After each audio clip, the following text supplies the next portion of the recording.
20 জানুয়ারি 2026 ঘটে যাওয়া আলোচিত চাঁদাবাজিকে কেন্দ্র করে রাসেল পিতা শহীদুল শেখ গণধোলাইয়ের পর স্থানীয় পুলিশ কর্তৃক ঘটনাস্থল থেকে রাসেলকে উদ্ধার করে ফুলতলা স্বাস্থ্য কমপ্লেক্সে ভর্তির পর আহত ব্যক্তি রাসেলের অবস্থা আশঙ্কাজনক হওয়াতে খুলনা মেডিকেল কলেজ হাসপাতালে প্রেরণ। উক্ত ঘটনাকে কেন্দ্র করে রাসেলের পিতা Shahidul Sheikh Khulna chief judicial magistrate আদালত বরাবর 9 জনকে আসামি করে একটি সিআর মামলা দাখিল করে। শেখ শহীদুল ইসলাম পিতা আব্দুল মজিদ শেখ, গ্রাম জামিরা, থানা ফুলতলা, জেলা খুলনা। 20/1/2026 সময় আনুমানিক 6টা 30 মিনিট, থানা কাঠেঙ্গা আলিমান রাস্তার উপর। আসামিরা বিভিন্ন সময় আমার ছেলের কাছে 2 লক্ষ টাকা চাঁদা দাবি করে। আমার ছেলে 2 লক্ষ টাকা চাঁদা দিতে অস্বীকার করায় আমার ছেলেকে বিভিন্ন সময় বিভিন্ন দিক দিয়ে বিভিন্ন প্রকারের চাপ সৃষ্টি করতে লাগে।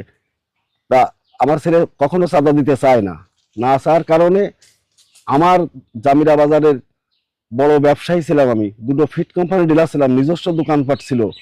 বাকি চুক্তি দিয়ে সর্বশান্ত হয়ে যাওয়ার পরে সেই বাকি টাকা তুহিন হালদার কাছ থেকে নিয়ে যাওয়ার পথে এই আমার ছেলেরে এই অ্যাটাক করে এই ওহিদুজ্জামান কনু। মামলা সূত্রে জানা যায়, রাসেল কাণ্ডে রাসেলের পিতা শহীদুল শেখ তার ছেলে রাসেলের উপর নির্মম অত্যাচার সহ হত্যার উদ্দেশ্যে আক্রমণ করার ঘটনাকে কেন্দ্র করে আনুমানিক ঘটনার 2 মাস পর জড়িত ব্যক্তিদের নাম উল্লেখ করে খুলনা চিফ জুডিশিয়াল আদালতে রাসেলের পিতা নিজে বাদী হয়ে একটি ফৌজদারি মামলা রুজু করে। বাদীর করা অভিযোগে উল্লেখ থাকে, 1 নং আসামি ওহিদুজ্জামান কনু মোল্লা পিতা জাকারিয়া মোল্লা সর্বপ্রথম রাসেলকে গতিরোধ করে আড়ুয়াবাদ এলাকা হতে।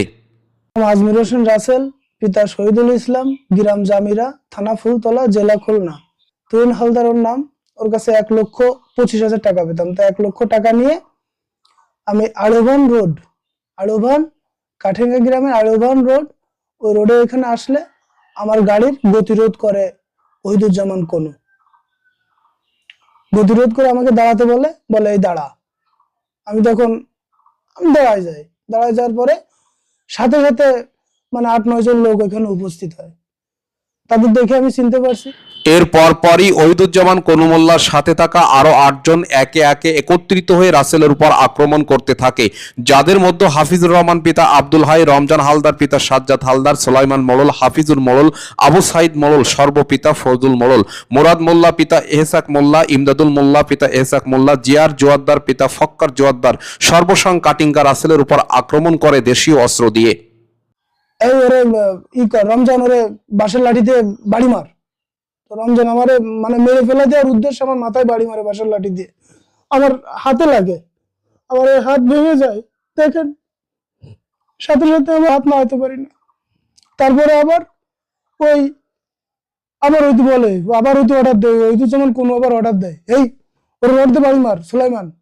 সুলাইমান আমার এই যে দেখেন, এই যে আমার হাতে বাড়ি আমার মাথায় বাড়ি মারেছে। সেই বাড়ি আমি ঠেকাইছি, ঠেকালে আমার এই হাতে লাগছে। এই দেখেন ভেঙে গেছে। আমার এই হাতের কোনো কাজ হয় না। এর বেশি আমি আর পারি না, এর বেশি আমার আর হয় না। বাদীর করা অভিযোগে আরো উল্লেখ করা হয়, 1 নং আসামি ওহিদুজ্জামান ভিকটিম রাসেলের নিকট দীর্ঘদিন ধরে চাঁদা চেয়ে আসছিল 2 লক্ষ টাকা। উক্ত টাকা না দেওয়ায় পরিকল্পিতভাবে ওহিদুল ও তার লোকজন মিলে রাসেলের উপর আক্রমণ করে প্রাণে মেরে ফেলার জন্য। উপস্থিত ক্ষুব্ধ জনগণ উক্ত ঘটনায় উপস্থিত ছিল। বাদী শহীদুল মামলায় আরো উল্লেখ করেন, তার ছেলেকে ধারালো অস্ত্র দিয়ে মাথার অগ্রভাগে আঘাত করলে উক্ত স্থানে মারাত্মক রক্ত জখম হয়। একইভাবে 2টি হাত ভেঙে দেওয়ারও অভিযোগ রয়েছে মামলার আর্জিতে। শরীরের বিভিন্ন স্থানে রক্ত ফোলা জখম সহ উল্লেখযোগ্য ডান হাতের 2টি আঙ্গুল ভেঙে দেওয়ার কথা উল্লেখ রয়েছে। আপনি এই যে 9 জনকে আসামি করে যে মামলাটা দিয়েছেন, এই 9 জন লোক কি আপনার পূর্ব কোনো শত্রু ছিল, বা আপনার সাথে কোনো বিষয় নিয়ে কোনো মতদ্বন্দ্ব বা কোনো কিছু ছিল কিনা? এটা হঠাৎ করে রাসেলের বিরুদ্ধে তারা এই ধরনের ভূমিকা নিল, এটা তো আসলে পাবলিক বলছে যে এটা সত্য ঘটনা না। আসলে আপনি কি বলেন? এই ওহিদুজ্জামান কনু এ তো বিভিন্ন সময় আমার ছেলের কাছে চাঁদা দাবি করতেছে। এ তো চাঁদাবাজ। এ চাঁদাবাজ না হলেই এ জামির এক দোকানদার দাউদ শেখ তার নাম। তার শুধু হচ্ছে বাকি চাইছে তাই দিয়ে নিবি, তার গলায় ছুরি মারে, তার 8টা সেলাই লাগেছে। এই ওহিদুজ্জামান কনু এ একদম পুরো একদম সন্ত্রাস চাঁদাবাজ। আলোচিত উক্ত ঘটনাকে কেন্দ্র করে গণমাধ্যমে প্রকাশিত রিপোর্টে উল্লেখ ছিল, সুলাইমান পিতা ফজলুল মোড়লের বাড়িতে রাসেল পিতা শহীদুল, জুয়েল পিতা আয়ুব 50,000 টাকা চাঁদা নেওয়ার জন্য গেলে স্থানীয় ক্ষুব্ধ জনগণ রাসেলকে ধরে ফেলে। সাথে থাকা জুয়েল পিতা আয়ুব ঘটনাস্থল থেকে পালিয়ে যেতে সক্ষম হয়। ক্ষুব্ধ জনগণ রাসেলকে উত্তম মাধ্যম দিলে রাসেল অজ্ঞান হয়ে পড়ে ঘটনাস্থলে। উক্ত স্থান হতে রাসেলের নিকট থাকা 1 লক্ষ টাকা, একটি টাচ মোবাইল নিয়ে ব্যবহারকৃত মোটরসাইকেলটি পুড়িয়ে দেয় ক্ষুব্ধ জনগণ। রাসেলের পরিবারের লোকজন উক্ত ঘটনার সংবাদ পেয়ে ঘটনাস্থলে উপস্থিত হয় এবং রাসেলকে উদ্ধার করে আনে পুলিশের সহযোগিতায়। উক্ত ঘটনায় রাসেলের পিতা মামলার আর্জিতে উল্লেখ করেছেন, তার ছেলে কোনো চাঁদা আনতে যায়নি, বরঞ্চ 1 নং আসামি ওহিদুজ্জামান কোনো তার ছেলের নিকট 2 লক্ষ টাকা চাঁদা দাবি করেছে। ঘটনার পূর্ব হতে কোনোকে চাঁদার টাকা না দেওয়ায় পূর্ব পরিকল্পিতভাবে রাসেলের উপর হামলা করে। এ ব্যাপারে 1 নং আসামি ও মাওলানা সুলাইমান মোড়লের নিকট ঘটনার বিষয়বস্তু জানতে চাইলে তারা বলে এটা সম্পূর্ণ মিথ্যা এবং ভিত্তিহীন। সেদিন প্রকাশ্যে রাসেল ও তার সহযোগী জুয়েল আমার ভাই সুলাইমানের বাড়িতে চাঁদা নিতে আসে এবং অসুখ জনগণ তাদেরকে ধরে ফেলে এবং উত্তম মাধ্যম দেয়। এই ঘটনার সাথে আমাদের কোনো সংশ্লিষ্টতা নেই। তো একটি মামলা হয়েছে আপনাকে সহ 9 জনকে আসামি করে। জি। রাসেলের পিতার নাম আছে শহীদুল, তিনি বাদী একটা মামলা করেছেন। সে মামলাতে এমন কথা এসেছে যে আপনি রাসেলের কাছে 2 লক্ষ টাকা চাঁদা চেয়েছিলেন, বিভিন্ন সময় তাকে হুমকি ধামকি দিচ্ছেন, পরবর্তীতে আপনি একটি ষড়যন্ত্র করে তাকে প্রতিমধ্য পেয়ে মারছেন, তার কাছে 1 লক্ষ টাকা নিয়ে নিচ্ছেন বা এই টাইপের তাকে আহত করছেন হত্যার উদ্দেশ্যে। এই ঘটনা আসলে কি আপনি জানেন? না, এটা হচ্ছে মিথ্যা কথা। কারণ আমি বাসা থেকে যখন বের হয়েছি সন্ধ্যার পরে, মাগরিবের পর আর কি, আমি শুনি যে আমার এক ভাইয়ের বাসায় চাঁদা বাজাইছে আর কি। আমি এসে দেখি পাবলিক ধরে মারধর চলছে এই জায়গায়। তা আমি এসে আরো ঠেকায় দিলাম, তা আমাদেরও মারছে ওই ঠেকানোর অবস্থায়।